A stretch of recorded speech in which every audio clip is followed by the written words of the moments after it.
estaba en un congreso en Londres de una organización educativa internacional, una organización sin ánimo de lucro con la que colaboro de forma bastante intensa, y era el Congreso General, ¿no? Y entonces, en una sesión previa al Congreso, nos empezaron a hablar de un proceso de cambio entre la organización bastante potente, y a mí hubo una frase que me descolocó mucho, que es, bueno, estamos en este barco, pero no sabemos muy bien hacia dónde vamos, pero no hay problema, ¿no? Entonces, claro, que el director general de la organización te diga eso, a mí me dejó como muy descolocado, hasta el punto que esa noche no pude dormir, literalmente, ¿no? Y de ¿qué demonios hago yo en Londres dedicando mi tiempo a un sitio donde no saben a dónde vamos, ¿no?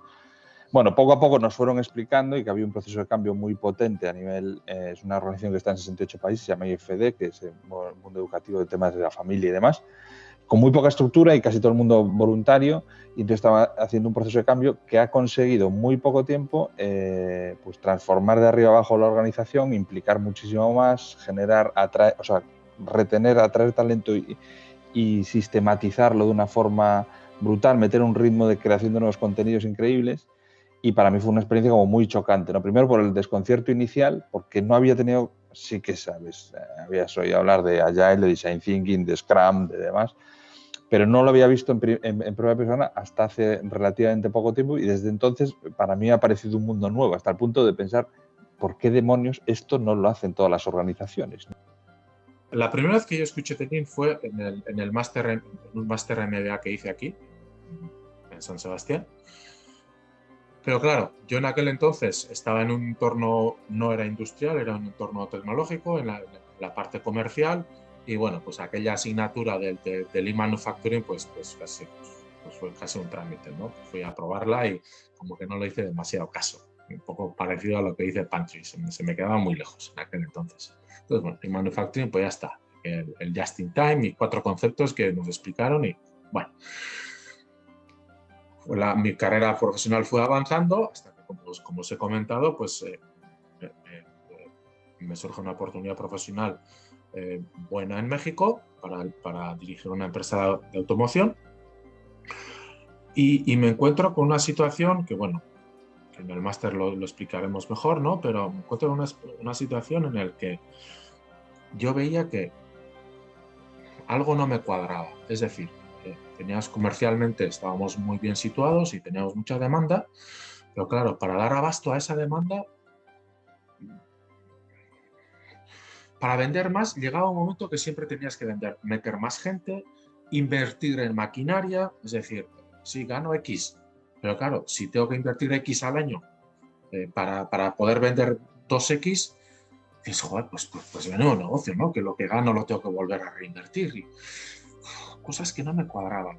Y en paralelo, yo estaba recién llegado y había un proyecto dentro de la fábrica que era un proyecto de Lean Manufacturing, que se le llamó de otra manera, pero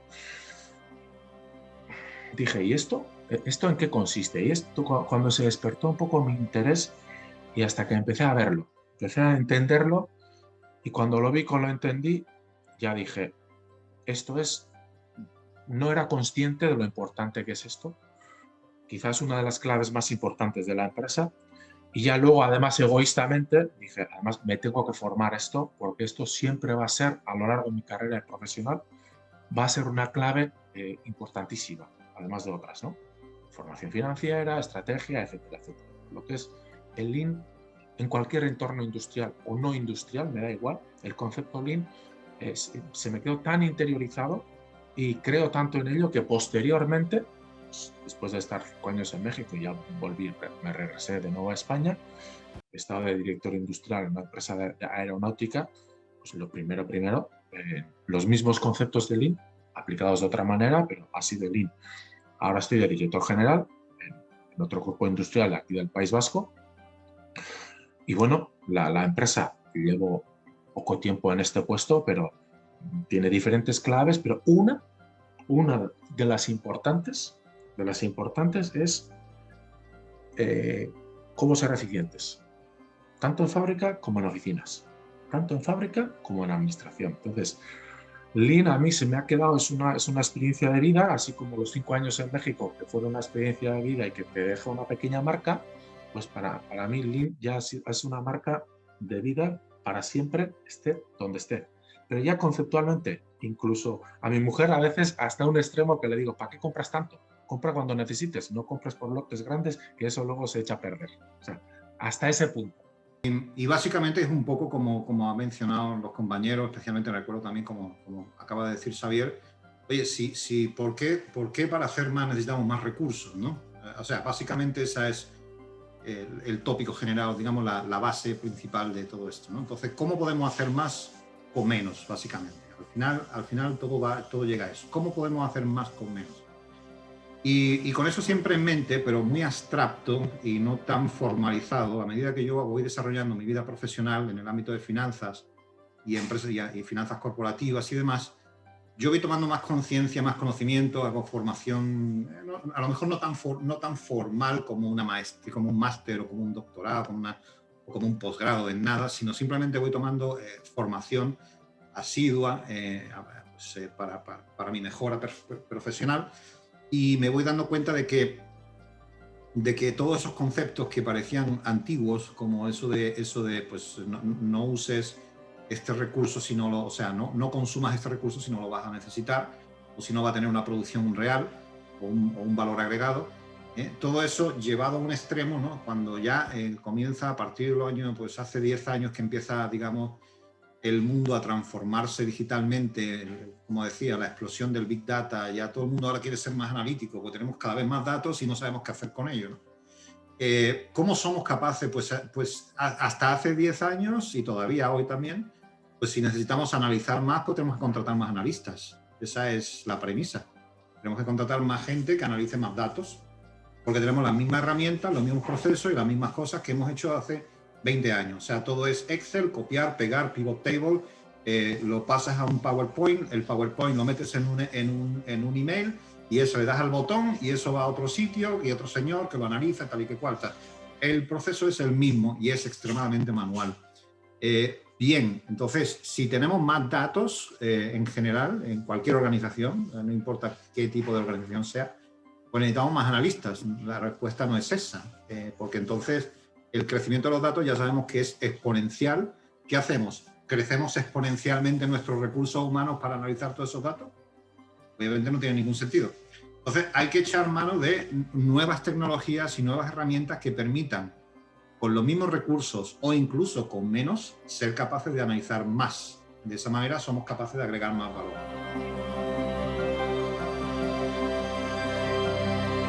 Tanto el Lean como el Agile, voy a separar, ¿no? Voy a hablar primero en cuanto al Lean puro, evidentemente, como directivo, uno persigue siempre optimizar sus costes, ¿no? Entonces yo creo que el concepto de optimización de costes a través de desperdicios y centrándose en valor me parece la receta perfecta, ¿no? Y bueno, y la aplicación de esta metodología, ¿no?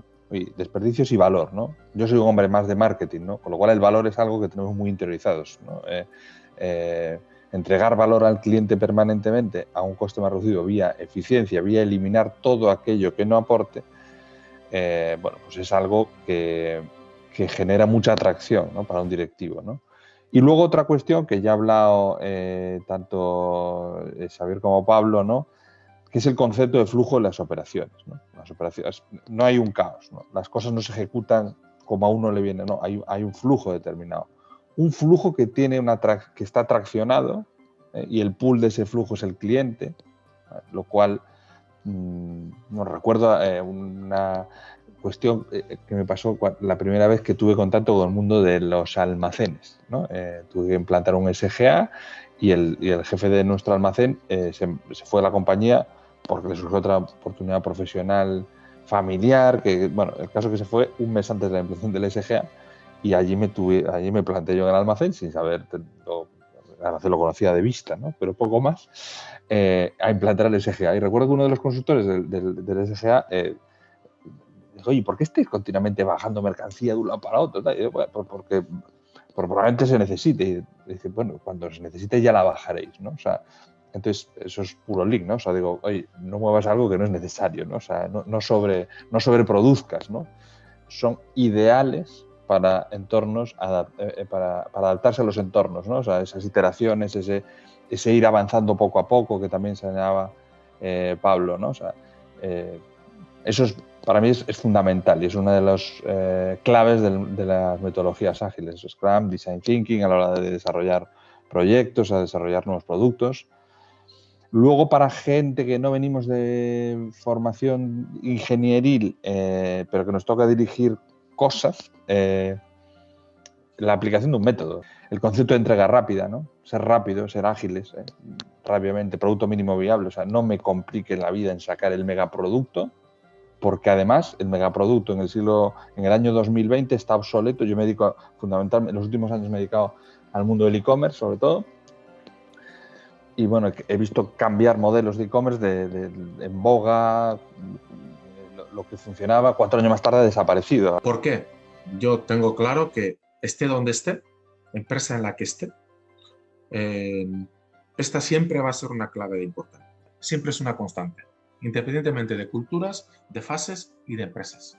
Y la necesidad y estudiar y poner en práctica que bueno, de una fase negra, pues pasamos a una fase totalmente diferente. Y luego, evidentemente, cuando mejoras la productividad, pues la gente no hace falta que venga los fines de semana, no hace falta que vengan, mejor, porque claro, si paras a Volkswagen, las explicaciones de por qué hemos parado a Volkswagen, qué ha pasado aquí, tensión, nervios, si va todo bien y la fábrica responde de una manera sana, eficiente, bueno, pues estamos más contentos, la empresa ha ganado, hay más beneficios, en fin, se convierte en un pequeño círculo virtuoso.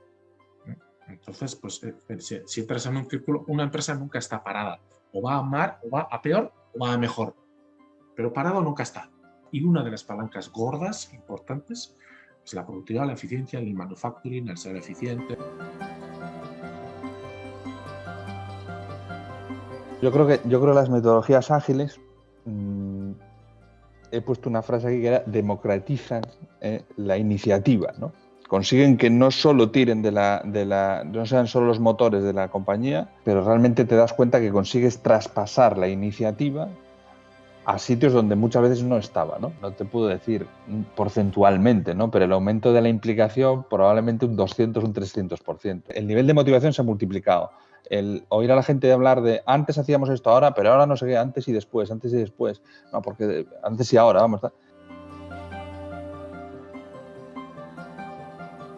Para un poquito de análisis de datos medio decente, un poquito de estadística no viene nada mal. En cuanto a conocimientos fundamentales, a día de hoy, sea la persona que sea, de la profesión que sea, si trabaja con datos, y creo que no hay ninguna profesión en este mundo a día de hoy que no trabaje con datos, debe tener un mínimo conocimiento, en mi modesta opinión, de cómo se almacenan los datos, es decir, de bases de datos. Por supuesto, Power BI es una herramienta muy buena para comenzar porque te va a dar los fundamentos, o sea, vas a ver de una manera práctica cómo se aplica todo ese análisis de datos desde que se almacenan hasta que se analizan, hasta que se visualizan. Pero como Power BI también está Tableau, también está Qlik, hay muchas, pero yo concretamente uso mucho Power BI, es la que más uso de todas. Eso sería a corto plazo, más a medio plazo, no a largo, pero sí a medio plazo, un poquito de conocimiento en R, de lenguaje de programación, que si venimos del mundo del Excel y estas cosas, R es muy fácil de poder aplicar y de aprender. Una vez que empezaran a llegar los primeros materiales, pues empezar a montar. Cuanto antes empieces a montar, antes terminas. Y yo les decía que no, que eso es ineficiente. O sea, que eso es uno de los conceptos de Lean Manufacturing, que es retrabajo. Sí, trabajar mucho, pero de manera tonta, con pollo sin cabeza. Entonces les dije, hacedme caso, confiad en mí. Si sale mal, asumo la responsabilidad. Este proyecto vamos a empezar a montarlo tarde. No vamos a empezar a montarlo hasta que estén todos los materiales. ¿Estás loco? ¿Que nos vamos a ir en tiempo? ¿Pero qué dices? Esto es una locura. Bueno, hacedme caso, asumo la responsabilidad. Bueno, pues para demostrar al equipo que eso funcionaba, cogimos un proyecto, esperamos, avisé a toda la organización, a toda la propiedad de la compañía, al CEO, a todo Dios. Confiad en mí. Pues resultó que ese proyecto, solamente por eso,